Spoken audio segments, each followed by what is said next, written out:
There is a prison that has no walls.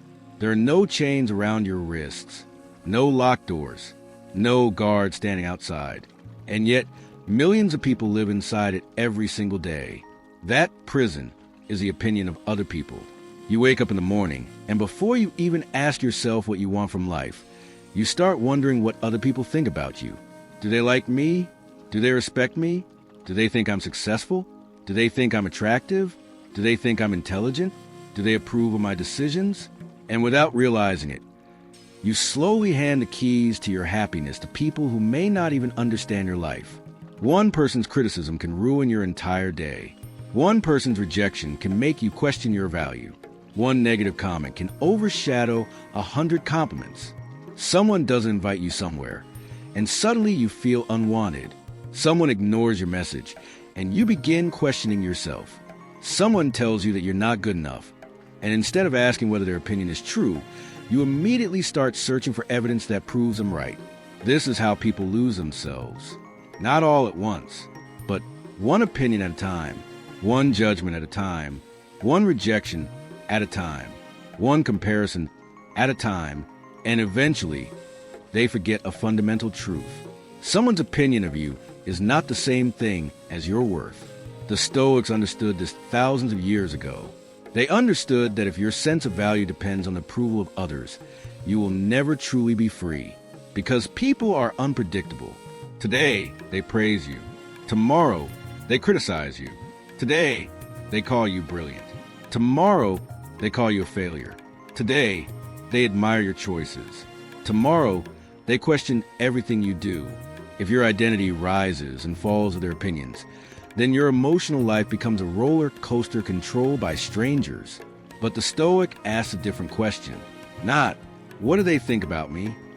But, what kind of person am I choosing to become? That is the shift that changes everything. Because you cannot control what people say about you. You cannot control how they interpret your actions. You cannot control whether they understand your intentions. You cannot control whether they like you. You cannot control whether they approve of your choices. But you can control something far more important. You can control who you are. And this is where Stoic philosophy becomes incredibly powerful. Epictetus taught that we should distinguish between what is within our control and what is not. Your character is within your control. Your decisions are within your control. Your effort is within your control.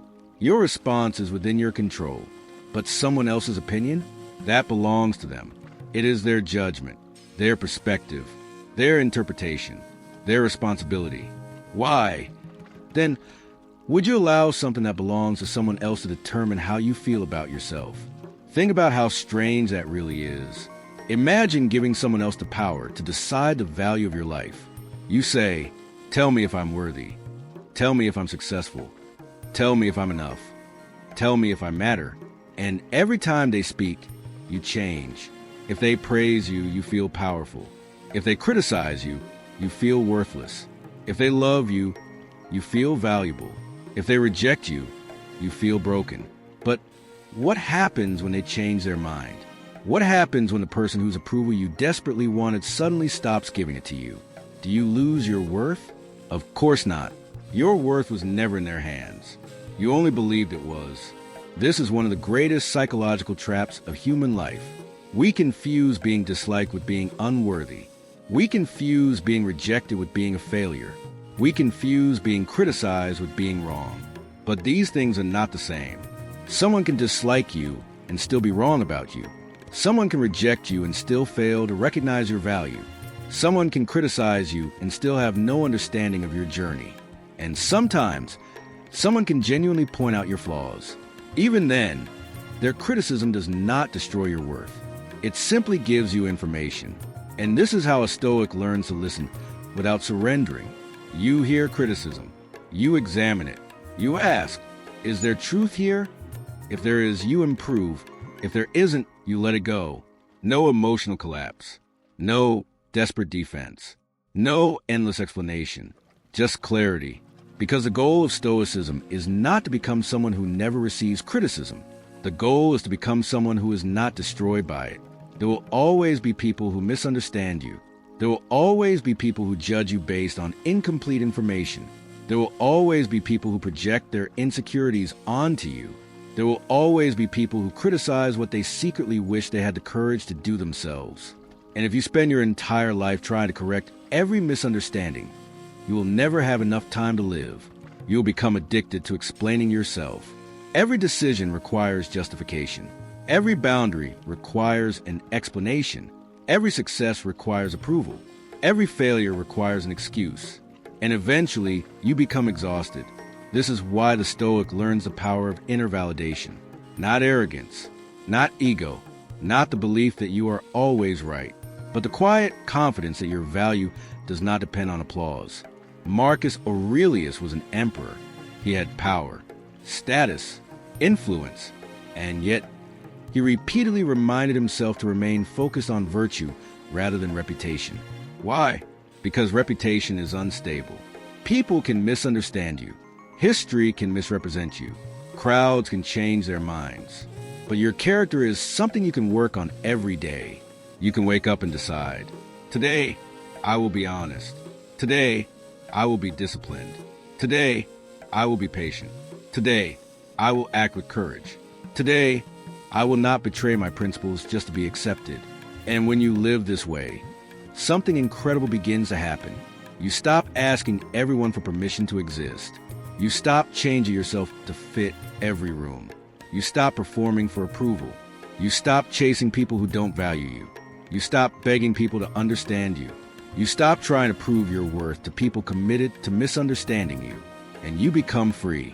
Not because everyone suddenly likes you, but because you finally realize they don't have to. Imagine standing in front of a crowd. One person says you're amazing. Another says you're ordinary. Someone else says you're arrogant. Another says you're too quiet. One person says you're intelligent. Another says you're foolish. Someone says you're attractive. Someone else says you're not. Now imagine trying to become the perfect person based on all those opinions. What would you do? You would become confused because the crowd cannot agree. And yet, this is exactly what many people do with their lives. They allow every opinion to become a command. One person says, you should be more confident. Another says, you're too confident. One says, take more risks. Another says, you're irresponsible. One says, work harder. Another says, you work too much. One says, follow your dreams. Another says, be realistic. If you try to satisfy everyone, you will eventually lose yourself. The Stoics understood something that modern society often forgets. You cannot build a meaningful life by constantly asking the crowd what you should become. The crowd is always changing. Public opinion changes. Trends change. Standards change. People change. But your principles can remain. That is why you need an internal standard. You need a personal definition of success that does not depend on applause. Ask yourself, what does it mean for me to live well? What values do I want to embody? What kind of person do I want to be when no one is watching? What would I still do if nobody praised me? What would I still pursue if nobody believed in me? These questions matter, because if you don't define your values, society will define them for you. And society will tell you that your worth is measured by followers, by money, by appearance, by popularity, by status, by possessions, by attention, by romantic validation. But the Stoic sees through this illusion, because none of these things are guaranteed. You can lose your money. You can lose your position. You can lose your beauty. You can lose your popularity. You can lose your followers. You can lose someone's affection. But if you have developed wisdom, courage, discipline, and integrity, you still possess the most important thing, your character. And that is why your worth should never be placed entirely in external things. The Stoics called external possessions and circumstances indifference, in the sense that they do not determine whether you are a good or bad person. Money can be useful. Success can be enjoyable. Recognition can open doors. But none of these things make you morally valuable. And none of their absence makes you worthless. This distinction is incredibly important, because when you understand it, rejection becomes less terrifying. Failure becomes less devastating. criticism becomes less personal, and success becomes less intoxicating. You begin to understand, I am not my achievements. I am not my failures. I am not the number of people who approve of me. I am not the number of people who reject me.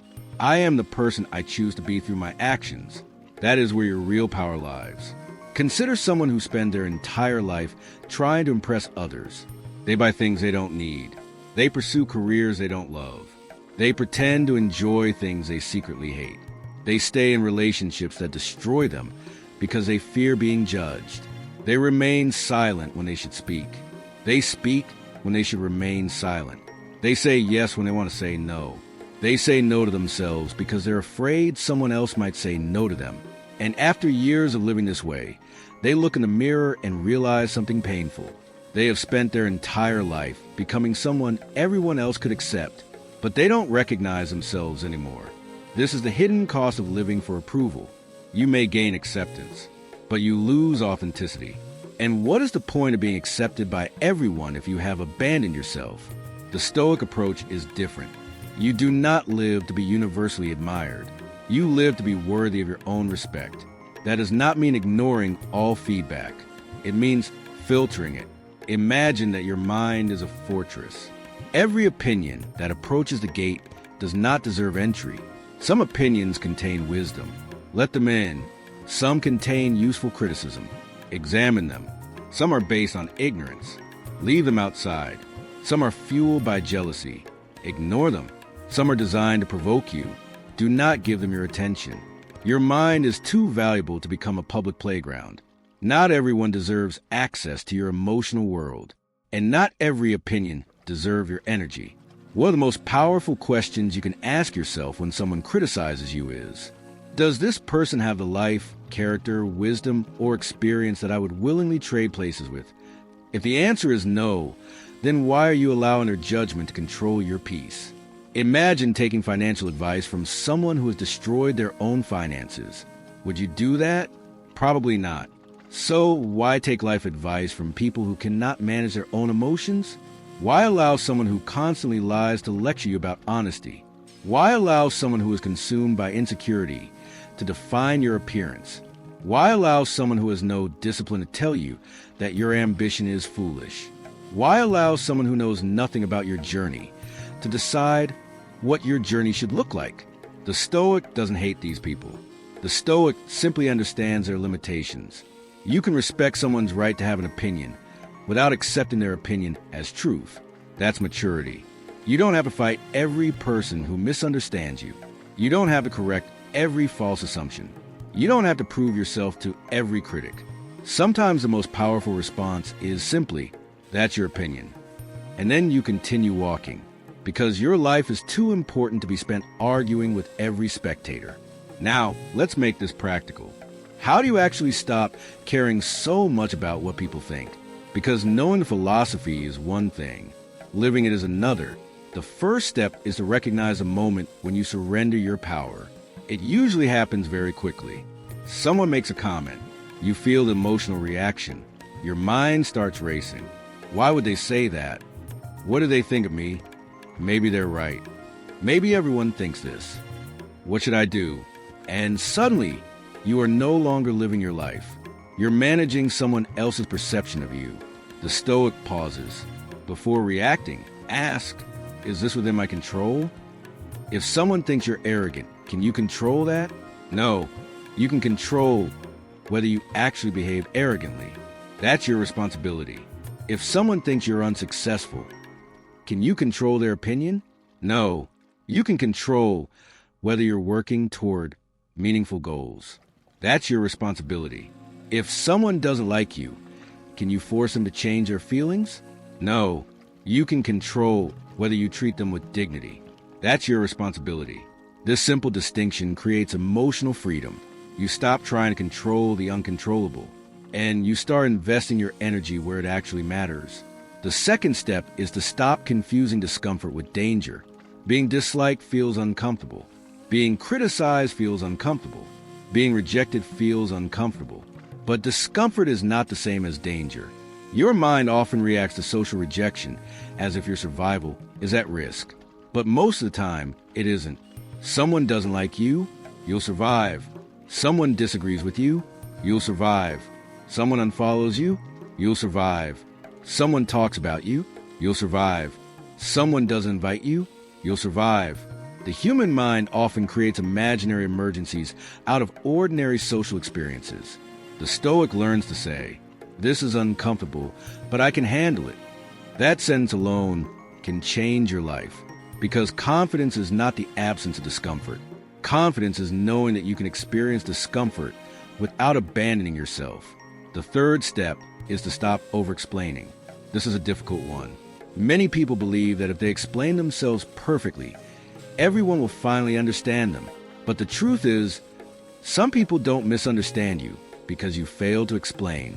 They misunderstand you because they have already decided what to believe. You can give them 10 explanations. They will find an 11th reason to disagree. This is why Stoic wisdom teaches restraint. Say what needs to be said.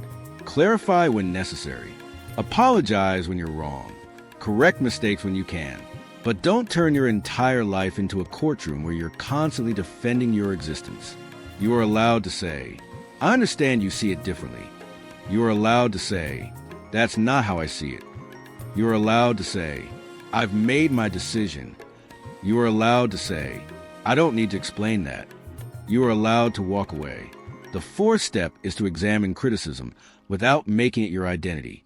Suppose someone tells you, "You're lazy," instead of thinking, "I'm a lazy person." Ask, "Is there evidence that I've been acting lazily?" If the answer is yes, change your behavior.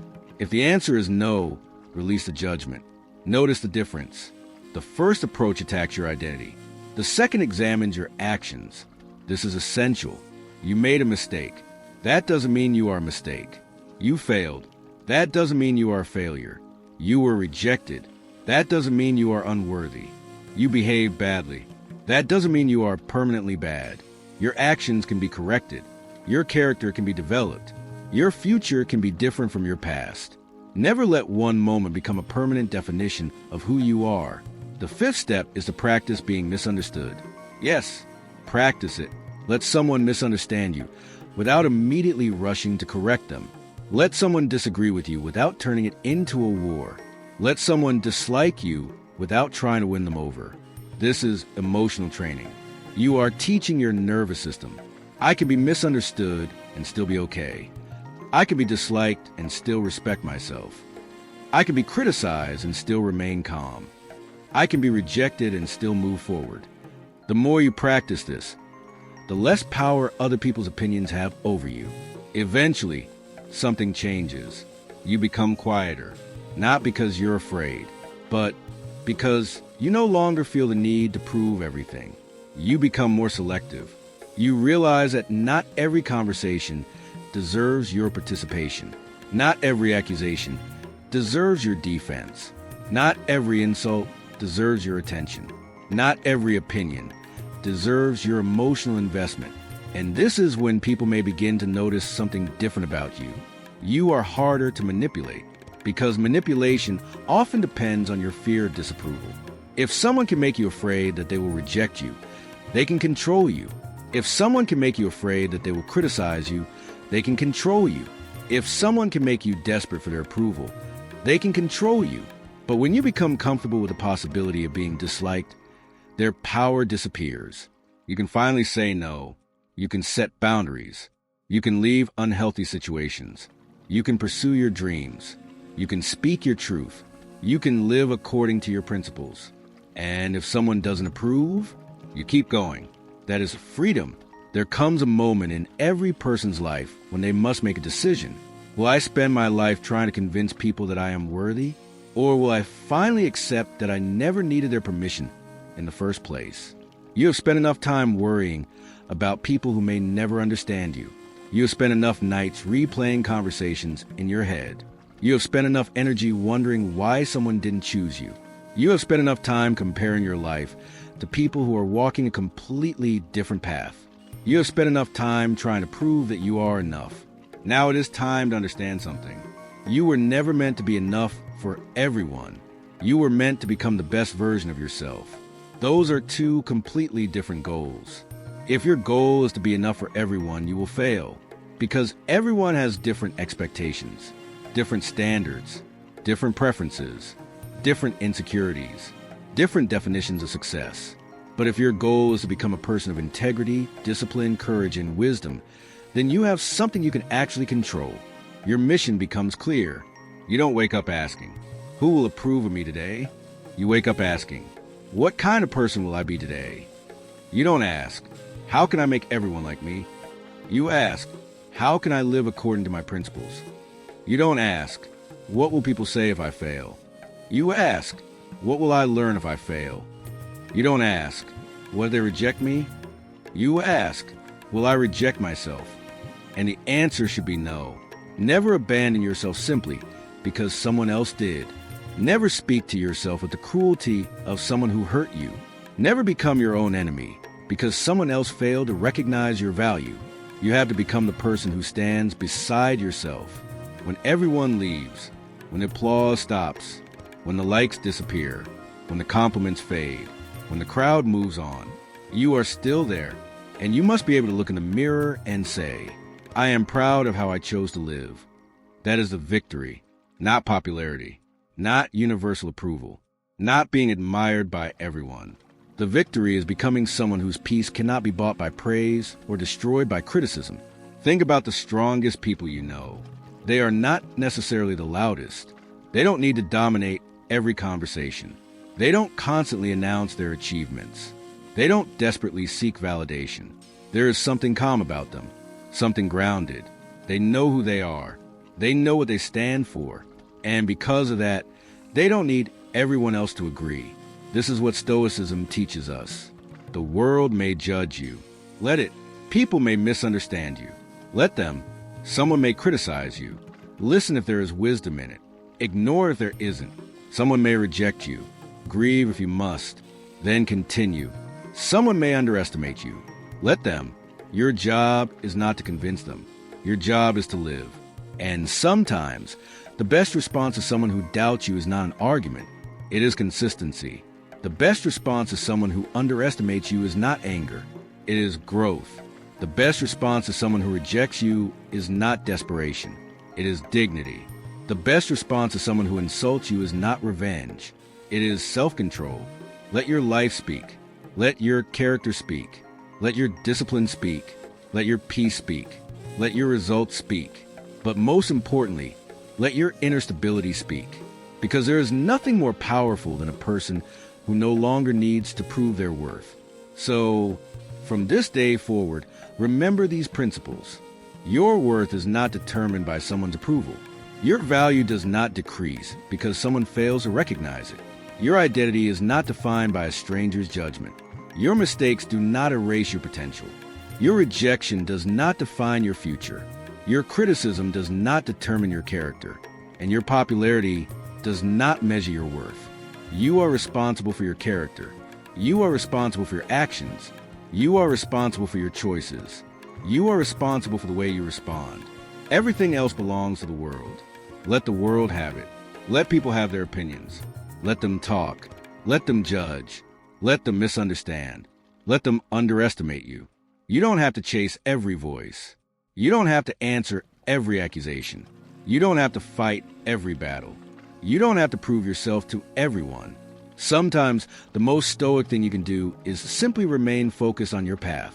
Because while they are talking about you, you are building. While they are judging you, you are growing. While they are doubting you, you are learning. While they are watching you, you are becoming. And one day, you will look back and realize something profound. The opinions that once kept you awake at night were never as powerful as you believed. The people you were so desperate to impress were simply people. The rejection you thought would destroy you became the doorway to something better. The criticism you thought would break you became a lesson. The loneliness you feared became the place where you finally discovered yourself. And the moment you stopped asking the world to tell you who you were, you finally became free to decide for yourself. So don't let someone else's opinion define your worth. Don't hand over your peace to someone else's judgment. Don't let someone else's insecurity become your identity. Don't let someone else's rejection become your self-rejection. Stand firm. Stay calm. Know your values. Improve where you are wrong. Ignore what deserves to be ignored. And keep moving forward. Because the world does not get to decide your worth. You decide who you become through the choices you make every single day. And if you live with courage, if you live with discipline, if you live with integrity, if you live with wisdom, then no insult can make you smaller. No rejection can make you worthless. No criticism can destroy you. No opinion can define you, because you have finally discovered the greatest freedom of all, the freedom to know who you are without needing everyone else to agree. That is Stoic strength. That is inner freedom. And that is the moment you stop living for the approval of the world and start living for the respect of the person you see in the mirror. Never let someone's opinion define your worth. Your character is yours. Your path is yours. Your life is yours. Now walk forward, quietly, calmly, unshaken, and let the world have its opinions. You have a life to live. Imagine standing in front of a crowd. One person looks at you and says, "You're amazing." Another says, "You're nothing special." Someone else says you're arrogant. Another person says you're too quiet. One person thinks you're intelligent. Another thinks you're foolish. Someone says you're attractive. Someone else says you're not. Now imagine trying to become the perfect person based on all those opinions. What would you do? You would become confused, because the crowd can never agree. And yet, this is exactly how millions of people live. They allow every opinion to become a command. One person says, "You should be more confident." Another says, "You're too confident." One says, "Take more risks." Another says, "You're irresponsible." One says, "Work harder." Another says, "You're obsessed with work." One says, "Follow your dreams." Another says, "Be realistic." One says, "Speak your mind." Another says, "You're too outspoken." One says, "Be yourself." Another says, "I don't like the real you." So, what are you supposed to do? If you try to satisfy everyone, you will eventually lose yourself. This is one of the greatest dangers of living for approval. You spend so much time adjusting yourself to fit other people's expectations that you eventually forget what you actually wanted in the first place. You become a different person in every room. You laugh at jokes you don't find funny. You agree with opinions you don't believe. You hide your ambitions because you're afraid people will call you unrealistic. You hide your pain because you're afraid people will call you weak. You hide your intelligence because you're afraid people will call you arrogant. You hide your uniqueness because you're afraid people will reject you. And slowly, almost invisibly, you begin to disappear. Not physically, but internally. You are still alive. You are still moving. You are still at work, still talking, still smiling, still posting pictures, still interacting with people. But deep down, something is missing. You're no longer living according to your own values. You are living according to the reactions of other people. And this is where Stoicism offers us a powerful lesson. You cannot build a meaningful life by constantly asking the crowd what you should become. The crowd is always changing. Public opinion changes. Trends change. Standards change. People change. What people praise today, they may criticize tomorrow. What they consider successful today may become irrelevant tomorrow. And if your identity is built on the approval of the crowd, then your identity is constantly at risk. This is why you need something stronger than public opinion. You need principles. You need values. You need an internal standard. You need to know what kind of person you want to be when nobody is watching. Ask yourself, what does it mean for me to live a good life? What values do I refuse to compromise? What kind of person do I want to become? What would I still do if nobody applauded me? What would I continue pursuing if nobody believed in me? These questions are more important than you realize, because if you don't define your values, the world will define them for you. And the world will tell you that your worth is measured by your possessions, your appearance, your career, your social status, your followers, your popularity, your relationship status, your bank account, your achievements, your influence. But the Stoics saw through this illusion. They understood that external things can be useful without being the foundation of your identity. Money can make life easier. Success can open doors. Recognition can create opportunities. Beauty can attract attention. Status can give you influence. But none of these things determine whether you are a good human being, and none of their absence makes you worthless. This distinction is incredibly important because once you understand it, rejection becomes less terrifying. Failure becomes less devastating. Criticism becomes less personal.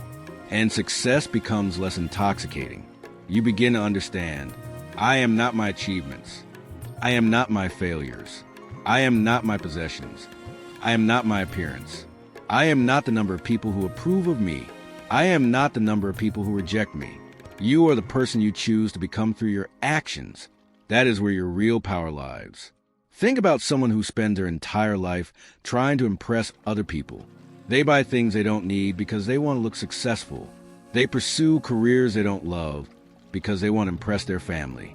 They pretend to enjoy things they secretly hate because they want to fit in. They stay in relationships that destroy their peace because they're afraid of being judged for leaving. They remain silent when they should speak. They speak when they should remain silent. They say yes when they desperately want to say no. They sacrifice their own dreams because someone else told them those dreams were unrealistic. And after years of living this way, they finally look in the mirror and they realize something painful. They have spent their entire life becoming someone everyone else could accept, but they don't recognize themselves anymore. This is the hidden cost of living for approval. You may gain acceptance, but you lose authenticity. And what is the point of being accepted by everyone if you have abandoned yourself? The Stoic approach is different. You don't live to be universally admired. You live to be worthy of your own respect. And there is a massive difference between those two goals. When you live for admiration, you constantly ask, do they like me? Do they approve of me? Did I impress them? Did I say the right thing? Do they think I'm successful? But when you live for self-respect, your questions change. Did I act with integrity? Did I keep my word?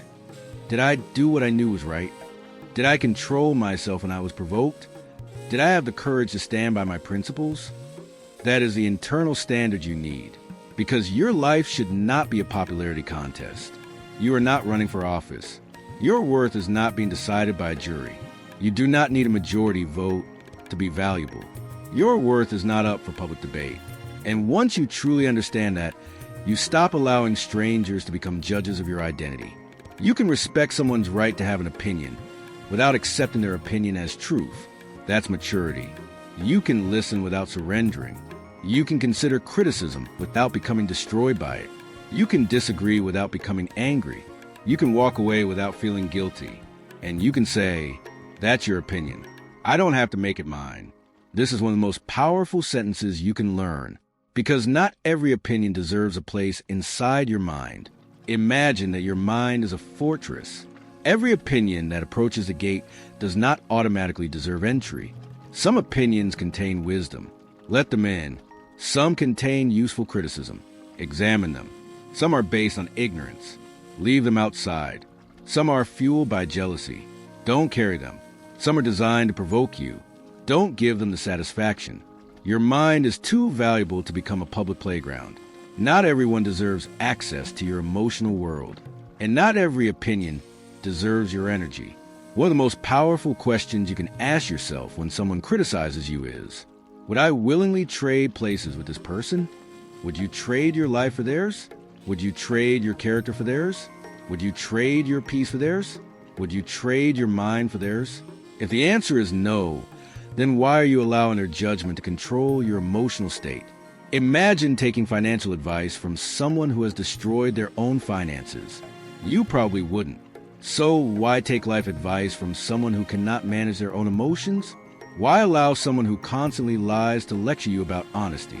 Why allow someone consumed by insecurity to define your appearance? Why allow someone with no discipline to tell you that your ambition is foolish? Why allow someone who knows almost nothing about your journey to decide what your journey should look like?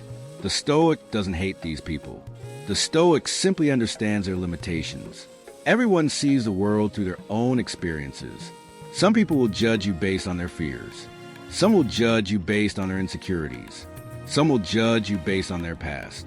Some will judge you because your success reminds them of what they haven't accomplished. And some will judge you simply because they don't understand you. But their inability to understand you does not make you wrong. You don't have to fight every person who misunderstands you. You don't have to correct every false assumption. You don't have to prove yourself to every critic. Sometimes the most powerful response is simply, I understand that you see it differently. And then you continue walking, because your life is too important to be spent arguing with every spectator. The spectators don't have to understand the journey. They only see the road. They don't see the nights you stayed awake. They don't see the sacrifices. They don't see the failures. They don't see the battles you fought in silence. They don't see the person you are becoming. So don't allow people who only see a small piece of your story to write the entire story for you. You know what you have survived. You know what you have overcome. You know the work you have done. You know the person you are trying to become. And sometimes that knowledge has to be enough, because at the end of your life, you will not have to answer to every person who judged you. You will have to answer to yourself. And the question will not be, did everyone like me? The question will be, did I live according to my values? That is the question that matters. The greatest freedom is realizing that you can be rejected by others without rejecting yourself. There comes a moment in every person's life when they must make a decision. Will I spend the rest of my life trying to convince people that I am worthy? Or will I finally accept that I never needed their permission in the first place? Think about how much of your life has been spent worrying about opinions. How many times have you changed your behavior because you were afraid of what someone might say? How many opportunities have you ignored because you were afraid of being judged? How many times have you remained silent because you didn't want to be criticized? How many times have you said yes when everything inside you was screaming no? How many times have you questioned your own value simply because someone else failed to recognize it? Perhaps you have spent years trying to become someone who would finally be accepted. You change your appearance. You change your personality. You change your dreams. You change your standards. You change your boundaries. You change yourself. And still, someone found a reason to criticize you. Because here is the truth you must finally accept. You can spend your entire life trying to please everyone, and you will still disappoint someone. There will always be someone who doesn't like the way you look. Someone who doesn't like the way you speak.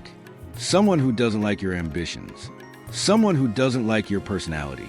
Someone who doesn't understand your choices. Someone who thinks you're too much. Someone who thinks you're not enough. Someone who thinks you should be further ahead. Someone who thinks you should be more successful. Someone who thinks your dreams are unrealistic. And if you allow every opinion to define you, then you will spend your entire life becoming a different person for every different audience. You will never arrive at yourself.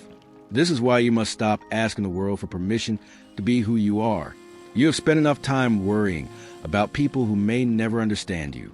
You have spent enough nights replaying conversations in your mind. You have spent enough energy wondering why someone didn't choose you. You have spent enough time comparing your life to people who are walking a completely different path. You have spent enough time trying to prove that you are enough. Now it is time to understand something. You were never meant to be enough for everyone. You were meant to become the best version of yourself. Those are two completely different goals. If your goal is to be enough for everyone, you will fail. Not because you are inadequate, but because the standards of everyone else are constantly changing. One person wants you to be more ambitious. Another wants you to slow down. One wants you to speak more. Another wants you to be quiet. One wants you to take risks. Another wants you to play it safe. One wants you to be independent. Another wants you to need them. You cannot satisfy contradictory expectations. So stop trying. Instead, choose your own principles. Choose the values that will guide your life. Choose the standards that you can live with, and then have the courage to stand by them. If your goal is to become a person of integrity, discipline, courage, wisdom, and self-control, then you have something you can actually control. Your mission becomes clear. You don't wake up asking, who will approve of me today? You wake up asking, what kind of person will I be today? You don't ask, how can I make everyone like me? You ask, how can I live according to my principles? You don't ask, what will people say if I fail? You ask, what can I learn if I fail? You don't ask, What if they reject me? You ask, will I reject myself? And the answer should be no. Never abandon yourself simply because someone else did. Never speak to yourself with the cruelty of someone who hurt you. Never become your own enemy because someone else failed to recognize your value. You have to become the person who stands beside yourself when everyone leaves, when the applause stops, when the likes disappear, when the compliments fade, when the crowd moves on. You are still there, and you must be able to look into the mirror and say, I am proud of how I chose to live. That is the victory.